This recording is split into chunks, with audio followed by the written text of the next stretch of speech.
अस्सलाम वालेकुम students, how are you. उम्मीद करती हूँ कि आप सब खैरियत से होंगे। अल्लाह ताला आप सबको अपनी हिफ्ज़ व अमान में रखे। जी स्टूडेंट्स, चलते हैं आज के लेसन की तरफ। आज के इस लेक्चर में हम मरकज़ी ख्याल पढ़ेंगे और मरकज़ी ख्याल हमारे पास नज़म है नंबर 1 हम और 2 नार। इससे पहले आप इसकी तशरीह कर चुके हैं और जस्ट आपकी वो याद दहानी के लिए जो है अगेन मैं इसको करवा रही हूँ। इसको आप अपनी कॉपीज़ पे नोट डाउन कर लीजिएगा।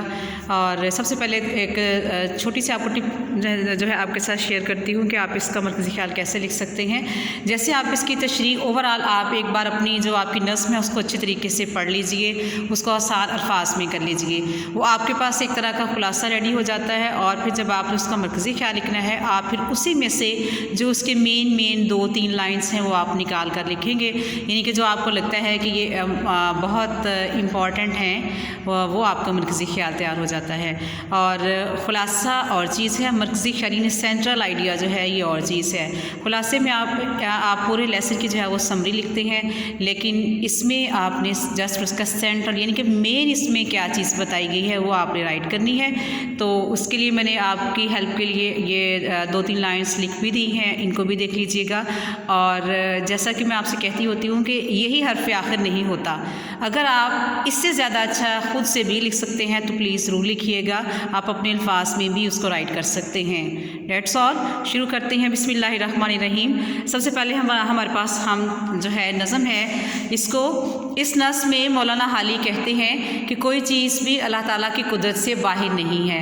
अल्लाह ताला कादिर है। वो मैंने आपको पढ़ाया था ना कि इन्नल्लाह अला कुल्ली शैइन कदीर, बेशक अल्लाह ताला हर चीज़ पर कादिर है, यानी कुदरत रखता है, उसका इख्तियार है हर चीज़ पर। कोई चीज़ भी ऐसी नहीं है जो उसके इल्म में ना हो।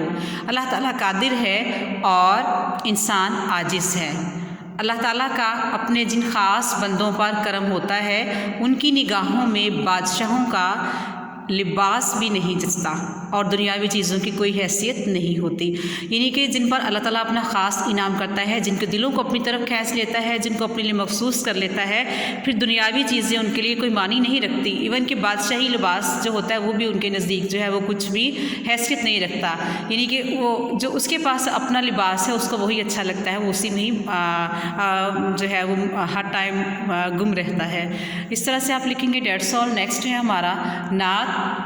इस नज़म में शायर अमीर मिनाई कहते हैं कि हवा में मदीने के फूलों की खुशबू है, तमाम परिंदों की ज़ुबानों पर हुज़ूर सल्लल्लाहु अलैहि वसल्लम का ज़िक्र है, और ज़िंदगी मिले तो अतात मुस्तफ़ा सल्लल्लाहु अलैहि वसल्लम नसीब हो, और मौत आए तो दर मुस्तफ़ा सल्लल्लाहु अलैहि वसल्लम मुक़द्दर ठहरे।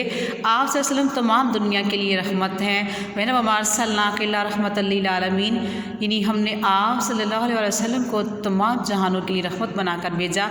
तो स्टूडेंट्स, आप इस तरह से इसका मरकज़ी ख्याल राइट करेंगे और आप इसको याद भी कर लेंगे।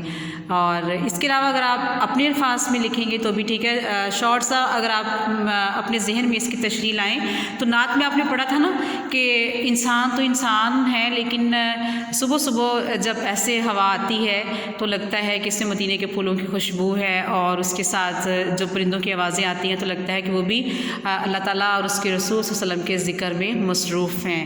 यानी कि ना सिर्फ इंसान बल्कि चरिंद परिंद हर चीज़ जो है अल्लाह ताला का ज़िक्र करती है। और उसी में शायद अपनी हसरत बयान की थी कि मुझे अगर मौत भी आए तो दर मुस्तफ़ा पे आए, और अगर मेरी ज़िंदगी भी हो तो दर मुस्तफ़ा मेरे सामने हो, अतात मुस्तफ़ा हो, यानी कि आप सल्लल्लाहु अलैहि वसल्लम की अतात करते ही मेरी ज़िंदगी जो है ख़त्म हो जाए। यही शायर की हसरत और यही शायर की आरज़ू है। इसको स्टूडेंट्स आप नोट डाउन कर लीजिएगा। Dates all. If you have any problem, any confusion, you can discuss me. Okay जी, अल्लाह हाफिज़।